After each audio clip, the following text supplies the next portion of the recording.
আমি একজন মধ্যবিত্ত পরিবারের সন্তান রে ভাই।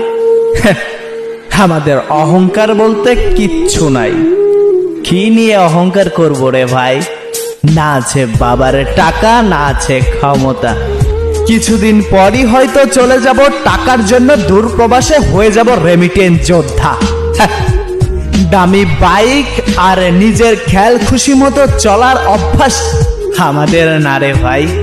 আমাদের ইনকাম করে নিজে চলতে হয়। তুমি শুনেছ না, দিন আনে দিন খাই।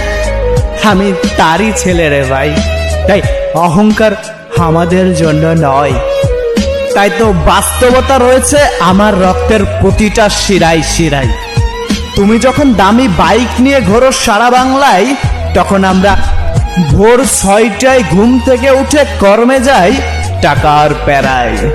তাই তোমার সাথে আমার তুলনা চলবে না রে ভাই। এই কথাগুলোর মূল্য শুধুমাত্র মধ্যবিত্ত পরিবারের সন্তানরাই বুঝবে রে ভাই।